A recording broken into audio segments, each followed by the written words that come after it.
Assalamualaikum warahmatullahi wabarakatuh. Alhamdulillahi rabbil alamin. Allahumma salli ala Muhammadin wa ali wa sahbihi ajma'in, amma ba'du. Saudaraku yang dimuliakan Allah Subhanahu wa ta'ala, mari kita selalu bersyukur, bergembira karena Allah menggunakan nikmat Allah untuk mengaji, untuk belajar ilmu agama. Kali ini kita akan membaca kitab Khazinatul Asrar dengan tema sholat awwabin, sholat sunnah awwabin. Pertama kita akan membahas apa keistimewaan menghidupkan waktu antara setelah sholat maghrib sampai isya. Kedua kita membahas apa sholat awwabin. Ketiga kita membahas tata cara sholat awwabin. Keempat, kapan waktunya sholat awwabin. Yang kelima, apa keistimewaan sholat awwabin. Saudaraku, saya akan menghadirkan bab ini dengan hadis-hadis Nabi yang sahih. Mari kita mulai. Bismillahirrahmanirrahim. Babul ahadisis sahihah al-waridati fi fadli sholatil awwabin. Bab menjelaskan hadis-hadis yang sahih yang datang menjelaskan keistimewaan sholat awwabin. Wa ihya ima bainal isya'aini, dan keistimewaan menghidupkan waktu antara maghrib dan isya. Qala al-musannifu rahimahullah fiha fadlun azimun. Salat awwabin di dalamnya ada keistimewaan yang agung. Wa qad tawaradat al-akhbaru an dzalik, dan sungguh telah berdatangan hadis-hadis yang sahih tentang itu. Maka kita akan mendatangkan 4 hadis. Al-awalu an Thauban radhiyallahu anhu qala Rasulullah sallallahu alaihi wasallam. Yang pertama, hadis riwayat sahabat Thauban. Sesungguhnya Rasulullah sallallahu alaihi wasallam telah bersabda. Rasulullah menjelaskan, man akafa nafsahu ma bainal maghribi wal isya'i fi masjidi jama'atin. Siapa yang beriktikaf atau menetapkan dirinya di masjid tempat dia berjamaah atau di tempat sujud dia sholat berjamaah, di antara waktu mabainal maghribi wal isya, antara waktu maghrib dan isya, lam yatakallam illa bisolatin wa Qur'an, dia tidak berbicara kecuali dengan sholat dan ucapan bacaan-bacaan Al-Quran. Kana haqqan 'alallahi ayyadkhulahul jannah. Maka kata Nabi menjelaskan, maka wajib bagi Allah memasukkannya surga. Subhanallah.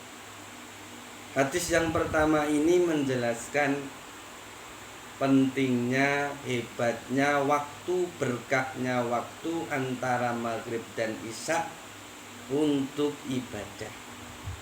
Di sini hadisnya untuk sholat dan baca Al-Quran. Waktu antara maghrib dan isya, ketika kita setelah sholat maghrib kemudian tidak berbicara yang aneh-aneh, yang kotor-kotor, tapi baca Quran dan sholat sampai isya, maka Nabi menjamin bahwa Allah wajib memasukkan surga. Siapa yang mewajibkan Allah? Ya Allah sendiri. Itu berkahnya yang pertama, waktu antara maghrib dan isya. Jangan sampai kita hanya menonton TV atau bersendagurau atau justru yang lain. Kalau kita punya waktu nganggur waktu maghrib dan isya, maka kita gunakan untuk ibadah. Hadis yang kedua, an Nabi Hurairah radhiyallahu anhu an Rasulillah sallallahu alaihi wasallam annahu qala. Hadis yang kedua ini diriwayatkan dari sahabat Abu Hurairah dari Rasulullah sallallahu alaihi wasallam. Beliau menjelaskan kepada kita, man sholat sitta raka'atin ba'da sholatil maghrib. Siapa yang melakukan sholat 6 rakaat setelah sholat maghrib, lam yatakallam bainahunna bisu'in. Di antara maghrib dan isya, setelah dia sholat tidak mengucapkan kalimat yang buruk, gak ngerasani wong, gak nacat-nacat wong, gak ngelok-ngelok nih wong,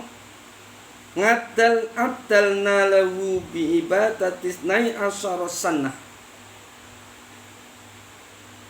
Maka amalan sholat tadi 6 rakaat itu berimbang, sebanding dengan ibadah 12 tahun. Dengan ibadah 12 tahun. Saudaraku, siapa yang kuat beribadah selama 12 tahun?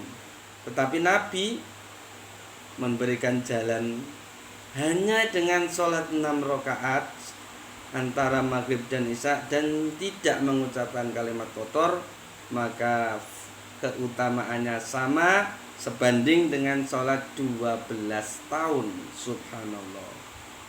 Ini hadis yang kedua adalah menjelaskan sholat awabin. Jumlah rakaatnya yang paling ringan adalah 6 rakaat. 6 rakaat di antara maghrib dan isya. Itu hadis yang kedua, cara sholat awabin yang paling ringan. Kita lanjut dulu hadis yang ketiga. An Masruq an Ibni Abbas radhiyallahu anhuma an Rasulillah sallallahu alaihi wasallam annahu qala. Hadis ini diriwayatkan dari sahabat Masruq dari sahabat Ibnu Abbas radhiyallahu anhuma bahwa sesungguhnya Rasulullah sallallahu alaihi wasallam telah bersabda, telah menjelaskan kepada kita, kepada umatnya, man shalla isnatai asrota raka'atan ba'dal maghrib. Siapa yang sholat 12 rakaat setelah maghrib, ini meningkat 12 rakaat, yaqra'u fi kulli raka'atin bi fatihatil kitabi marratan wa qul huwallahu ahad salasa marrah. Di setiap rakaatnya setelah Fatihah baca Al-Ikhlas 3 kali. 12 rakaat, setiap rakaat Al-Ikhlas 3 kali. Ghafarallahu lahu dzunubahu kullaha. Ini keistimewaannya. Allah mengampuni dosa-dosanya semuanya. Setinggi apapun, sebesar apapun, seluas apapun dosanya, diampuni barokahnya sholat awabin dengan tata cara yang kedua, yaitu 12 rakaat. Setiap rakaat setelah Fatihah suratnya adalah Al-Ikhlas 3 kali. 12 rakaat Al-Ikhlas 3 kali, menghapus dosa seluruhnya. Subhanallah. Tidak ada manusia yang tidak berdosa. Tidak ada manusia yang tidak punya kesalahan. Kesalahan sebesar apapun, kalau kita mau sholat awabin, akan diampuni oleh Allah. Ini hadis yang kedua. Rokaatnya lebih banyak, yaitu 12 rokaat. Tadi yang pertama 6 rokaat, yang kedua meningkat 12 rokaat. Tata cara yang kedua.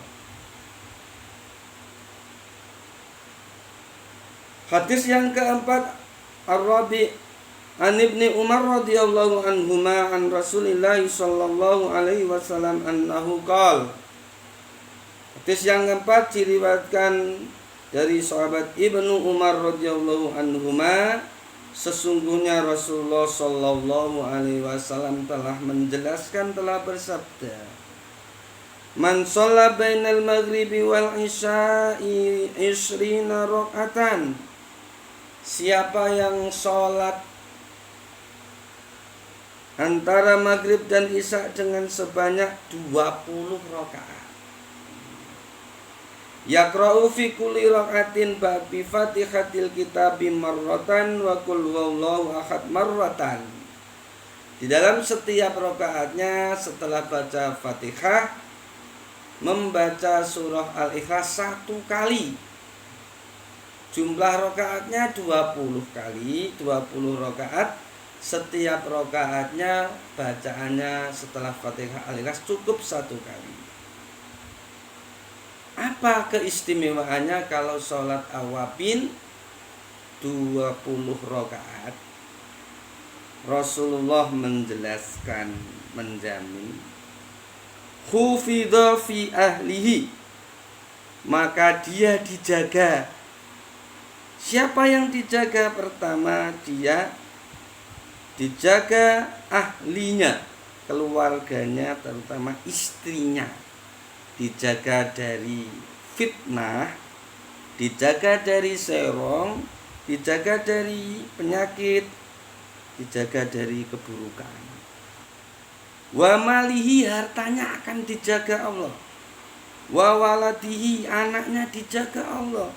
Wa nafsihi, dan dirinya terutama akan dijaga Allah dari keburukan dunia. Wa dinihi, dan agamanya akan dijaga Allah. Wa dunyahu wa akhirati, dunia akhiratnya dijaga Allah berkah 20 rakaat sholat awabin. Bukan hanya dirinya, istrinya, keluarganya, agama, dunia, dan akhirnya yang dijaga oleh Allah, tetapi masih ada lagi wajironihi, tetangga-tetangganya akan dijaga Allah. Sungguh beruntung punya tetangga yang sholat awabin, yang ahli sholat awabin. Wadarihi waduwairati, dan rumahnya akan dijaga, dan rumah-rumah allati khaulau. Waduwairati allati khaulau, rumah-rumah yang ada di sekitarnya dijaga Allah berkah sholat awabin 20 rakaat. Sungguh hebat.